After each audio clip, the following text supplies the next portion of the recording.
How are y'all doing? Good. Morning, everybody. Appreciate you guys being here.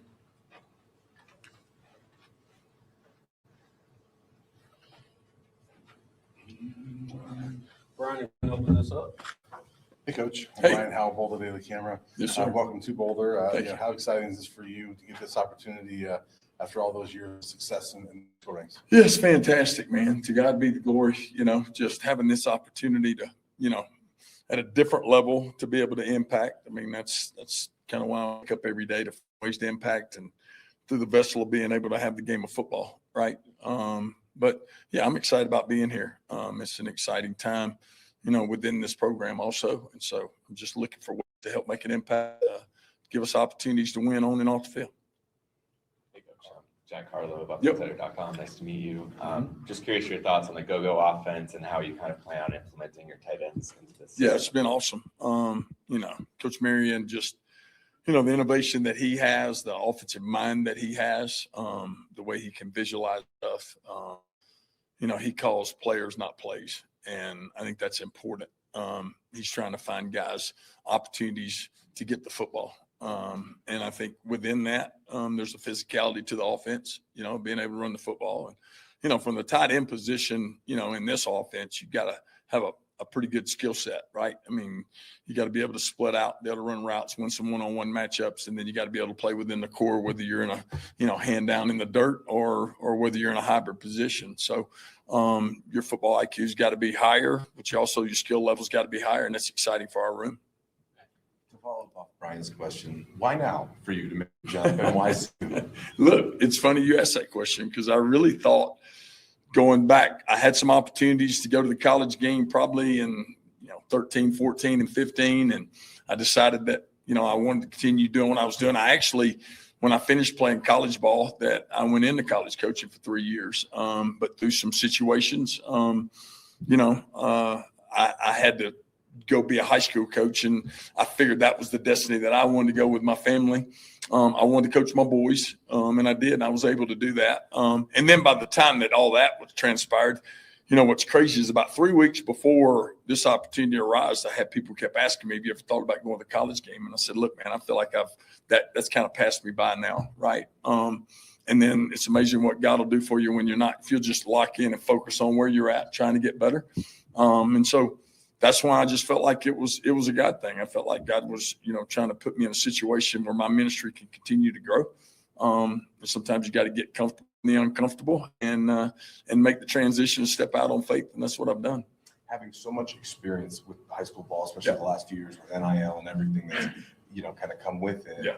Do you have a unique kind of eye and perspective? Perspective's a little bit, it's a little bit different just because I see it from the other side of the spectrum, right? I mean, as a high school coach, you see it as, the opportunities that you're wanting to get for your players, right? And at this level, it's about evaluating, those opportunities, right? And so, I think that helps. I do. I think it helps from a recruiting standpoint, but it also helps from the standpoint of, just being able to sit down and talk to kids like I did in high school, and trying to help them through that, tough time. Because, it's an awesome time, but it's a tough time on them. It's a lot of stress and anxiety for guys that are 17, 18 years old. So being able to have that perspective, I think, has helped me.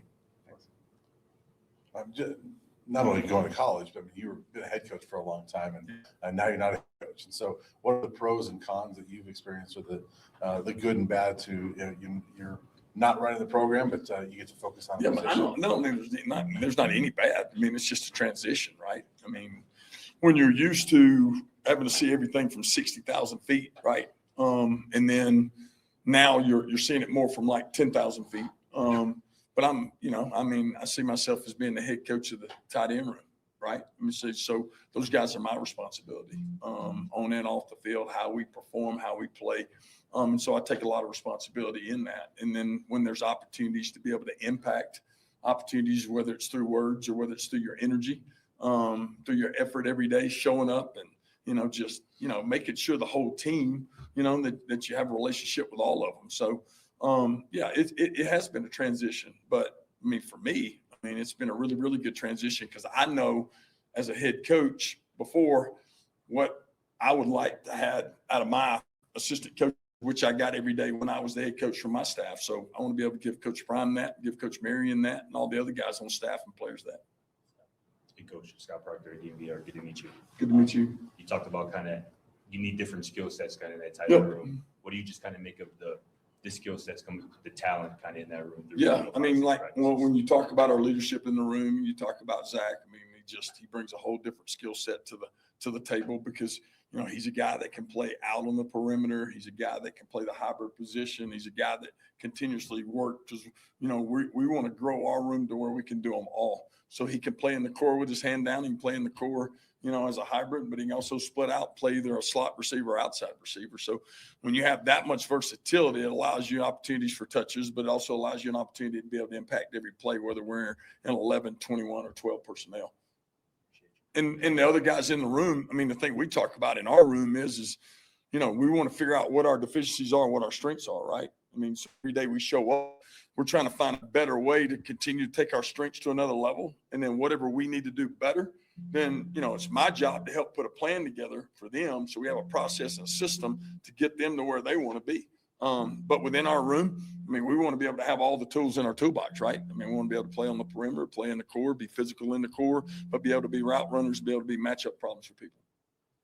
Yep. Appreciate you. Coach, Leo Rivera, BusMP.com. Good to meet you. I know you and your staff got to go and speak at the Glazer Clinic and kind of volunteer time there. How did that development kind of occur, and how are you gelling with the new staff? Yeah, I mean, I just, you know, originally I've kind of traveled coaching, speaking in the Glazer clinics, but when I made the transition here, the three places I was going to go speak, I wasn't able to do just because of our schedule here. So there was an opportunity where they reached out to, you know, and some other guys were on staff were going. And so they asked me to speak to the head coaches for a luncheon. I was able to do that, make some connections with some of those guys, you know, and those guys have ambition, right? I mean, you know, I'm here because it gave me an opportunity, right? And being able to have a connection and relationship with him, and then his trust and faith in me. And so a lot of those guys, I just tried to talk to them about being focused on where you're at, right? Be where your feet are. You know, control what you can control, and everything else will work out. And so making those relationships there, but also being able to get up in front of your peers and talk about different things that can help them in that profession. And I've had guys reach out to me since that, whether they've called me, text me, or emailed me about, you know, them having an opportunity to be able to meet me and wanting to grow that. Any more questions?